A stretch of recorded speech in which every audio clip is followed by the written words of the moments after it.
Hey nerds, Farmer Jesse here. Welcome to Growers Daily, your daily dose of ecological farming insight. It is Tuesday, December 9th, 2025. And today we are discussing planting into a thick mat of cover crop residue.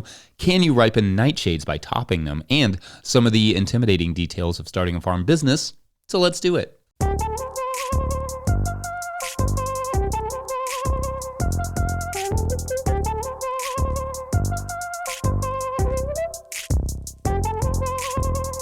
All right, everyone, welcome to Tilth Tuesday. Every Tuesday this year is brought to you by our friends at Tilth Soil, and it's officially their pre-sale season for 2026. So check that out at tilthsoil.com/farmers to get a pretty sweet deal on potting mix for next season. Link will be in the show notes. I hope, as always, that your weeks are off to a nice start. It was nice but cold yesterday. It was a little snowy, so I mostly worked on paperwork indoors, and I cleaned out a closet, so that was not very farmy, but very fun. And then in the afternoon, harvested about 30 more pounds of lettuce for an order that we have going out this week. We will likely be wrapping the growing season up next week to concentrate on the next season, ordering seeds, garden planning, all the things that one must do to keep farming. But the lettuce has been cruising so far into the winter. I have seen a little bit of lettuce drop in our tunnel, though, and that can turn things sour in a flash. Maybe more on lettuce drop later, though, because that is a big issue in winter growing. But let us know how your winter gardens are going, and loved seeing those 20-second farm video clips yesterday, you all. Please continue to send those to farmermike@notillgrowers.com. All right, so yesterday we talked about some things to know when planting into thick compost mulch, but now how about we focus on some tricks and considerations for planting into a thick cover crop mulch. Luckily, we did that whole segment last week too on cover crop mulching, but what we haven't really done yet is talk much about how to actually get a crop into that mulch. So envision it with me. It's early summer. Your cover crop is down in a thick mat that looks and smells like gold, although I've never actually smelled gold. I'm just assuming there. And you have a bunch of tomato plants to get planted. What now?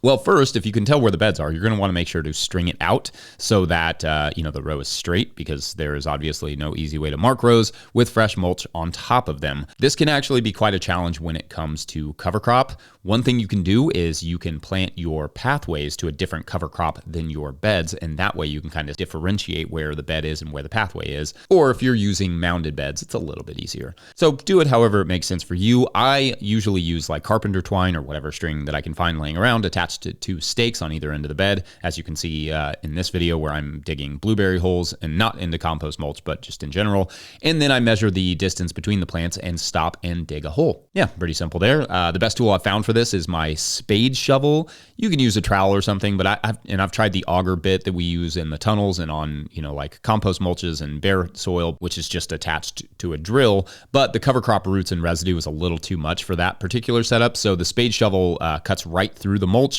and it's easy to cut a nice 8-inch or so diameter hole for your nice large tomato transplant. Anyway, yes, you dig a hole, pretty straightforward there.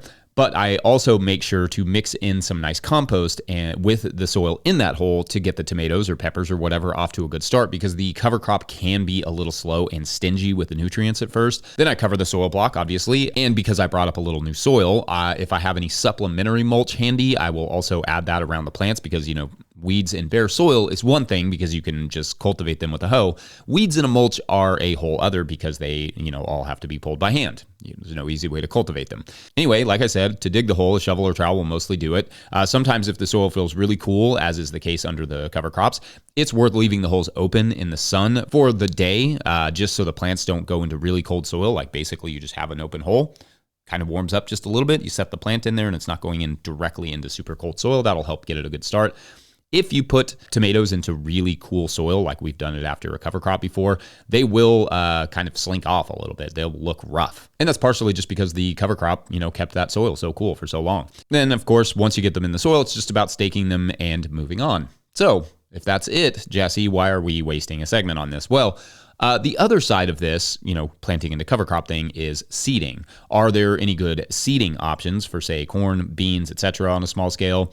Yes and no. It just depends on what scale you're working with here, and of course your budget. There are a few seeders out there that can drill directly into thick mulch, but they mostly have to be imported. The double disc opener that I use on the Jang is not adequate for this, so I wish it was. That would be amazing. It just is not a heavy enough machine or a strong enough machine to bust through like thick cover crop.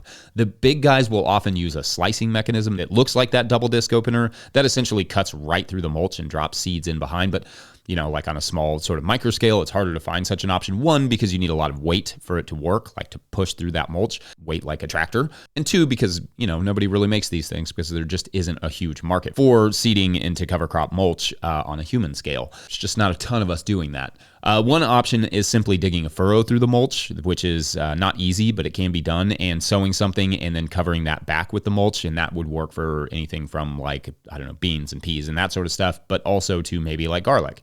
You just dig your furrow, you drop your garlic in, and then you mulch right over top of that with something, either compost or some other supplementary mulch, and it grows right through. But again, not easy, it can be done, and sowing something and then covering it back with the mulch, will take a little extra work. You will get weeds also with that, but if your weed management was good going into growing that cover crop, then it should not be too bad after the cover crop is grown.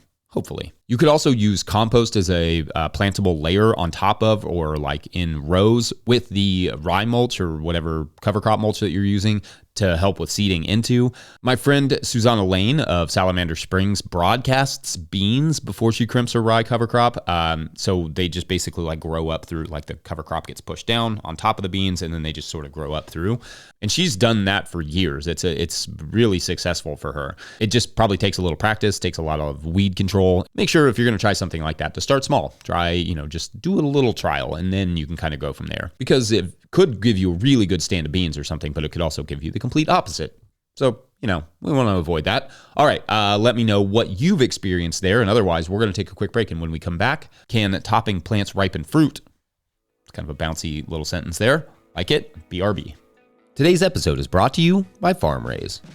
Still struggling with your balance sheet? Your lender's asking for a balance sheet and you're stuck with a spreadsheet mess or guessing your numbers? FarmRaise Tracks takes the stress out of farm finance. With one click, you can generate an accurate, up-to-date balance sheet that shows your assets, liabilities, and equity. No accounting degree required. You'll be ready for loan applications, tax season, or just a clearer picture of where your farm stands. Join thousands of farmers using Tracks to build stronger businesses. Get 20% off with code NOTIL20 at farmraise.com for the lifetime of your membership.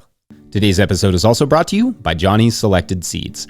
Johnny's Selected Seeds is a proud supporter of Growers Daily. At Johnny's, they do more than sell seeds. They grow them. They trial them to see how they perform on Johnny's research farm in Maine and across the U.S. and Canada. Only the best varieties are added to their catalog and website. When you need proven varieties you can count on and detailed guidance from seedling to harvest, consider Johnny's your trusted growing partner. JohnnySeeds.com. That's JohnnySeeds.com. All right, back to the show.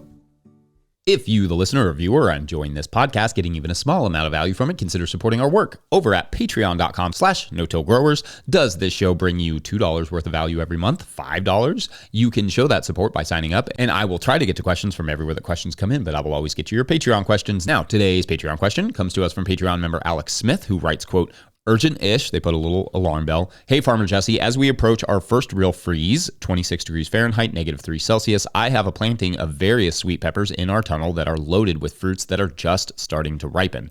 I've heard before that with tomatoes, you can top them when the cold comes to trigger the plant to put its energy into ripening the remaining fruit. Any experience with other nightshades, peppers, eggplant, etc.?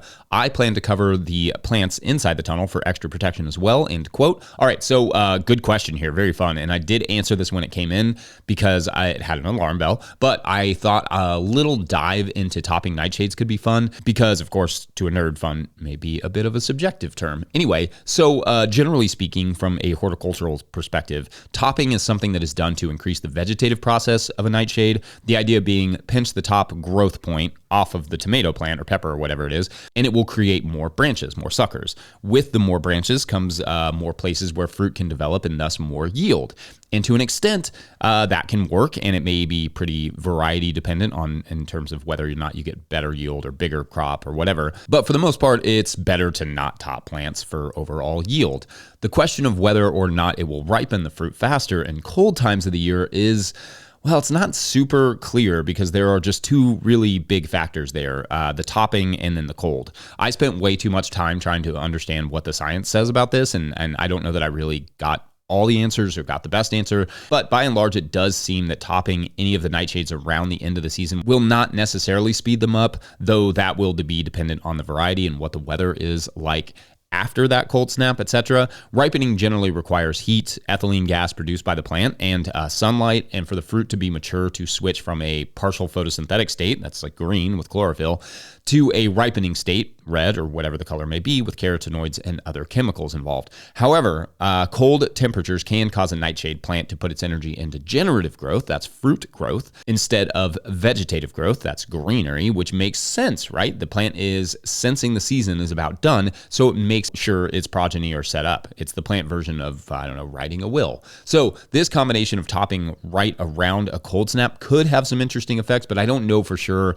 Even though I originally said I thought it likely could, I don't know for sure that it will ripen anything faster necessarily. It may be better in these situations to either boost the heat and light in that area or harvest the fruits once they have begun to ripen at all, to allow them to ripen off the vine and plant and just extend that season a little bit, and so as not to risk losing them to a freeze. Now, if it was just a random dip in the temps and you can protect them going forward with row cover and that sort of stuff, then topping them might keep the plants somewhat more squat, easier to protect, and allow for enough time for those fruits to ripen on the vine.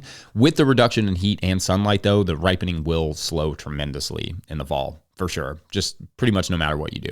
Unless, of course, like I said, you're adding supplementary heat and supplementary light. Anyway, that's kind of all I got on that, I think. I hope there was something helpful in there, and I would love to know what your all's experiences have been with this, listeners and watchers. Let us know. Otherwise, we're going to take a quick break, and when we come back, some very reasonable farm startup concerns. Be right back. Today's episode is brought to you by Farmhand.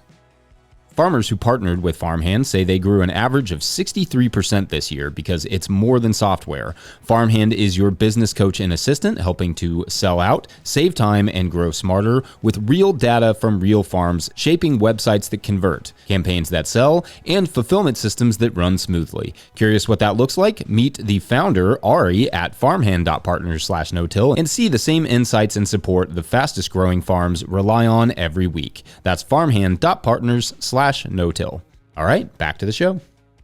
All right, so as you will see over the next month, I'm still behind on Patreon questions. I mean, to the point that I'm going to have to take at least 3 for Wednesday and then 3 for Thursday. But without question, this is an awesome problem to have because we get so much support, but I hate to get so far behind that the answers are not super relevant anymore, at least not for this season. So I'm trying, but also, again, don't let that slow you down, Patreon members. I will take your questions and topic suggestions. You just have to ask them. All right, so our next question comes to us from Patreon member Austin at Vital Root Farm, who asks, quote, "Hi, Jesse. My wife and I run a very small 6 to 7 share CSA. The membership thus far has just been our closest trusted friends. We are flirting with the idea of expanding our very part-time operation to CSA members outside of our close friends, possibly to some local restaurants, the local farmers markets, and or a small town general store. Regardless, what has us very intimidated to get started is the boring and scary stuff. 1, insurance. What do we really need, and is the cost a barrier to entry? 2, food safety. Do we need certain certifications or inspections to sell to restaurants and etc.? 3, starting a business/LLC, possibly having part-time employees, payroll, taxes, deep breaths. I am a biologist by training and occupation, so I have zero background in any of this. And for what it's worth, we aren't organic certified and probably would only take in a few $1,000s a year at first. All thoughts and direction are appreciated. You inspire us," end quote. All right, so great questions here, and I feel you referring to it as the boring and scary stuff. I feel that way about it too, and also good on you to be thinking about it, because starting a farm is just starting a business. It's all it is, and all businesses are loaded down with lots of stuff that isn't just, in this case, growing the food. All of these things have to be taken into consideration. A lot of people learn about them way too late or put energy into thinking about how to manage them. All right, so I think starting with friends and or family in the CSA realm is generally a great way to break into this business because they will be more forgiving, and joining your CSA is an easy way for family and friends to support you. Anyway, let's take each question on its own. First, what do you need in terms of insurance? Well, in the US, you should probably be registered as an LLC or limited liability company. That is its own sort of form of insurance because it takes the liability off you personally and puts it on the business. If you are doing a farmer's market, you will need some sort of farmer's market insurance. Most markets require it. I don't know offhand what that costs anymore, but it probably varies state by state depending on how much you want or need. If you have employees, you will likely need workers' comp insurance and commercial vehicle insurance if you're doing deliveries, like if you're having your employees run the deliveries for you. If you are having customers regularly out at the farm, you might want insurance for that as well. Mostly the LLC will have your back, but obviously there are some other factors that could add to it. It's not a barrier to entry really, but it will have to be factored into your budget. Question number 2 is about food safety certification. So that depends. Some restaurants and retailers will require GAP certification, Good Agricultural Practices, GAP. Most will not. However, once you sell over $25,000 of produce, you will start to fall under what's called FSMA, Food Safety Modernization Act, which has some additional requirements, but is pretty common sense stuff. Note taking and using proper storage and sanitation, etc. Many small growers are exempt from this, and you will just have to read the FSMA guidelines to figure out if that is you. But again, it's not super complicated. And 3, yes, the employees' payroll taxes stuff is daunting. You know, when we had employees, we always just use QuickBooks to handle basically all of that. They have services where they will do the payroll for you. You just have to submit it, and then they'll take out the pay and the proper taxes and all that stuff.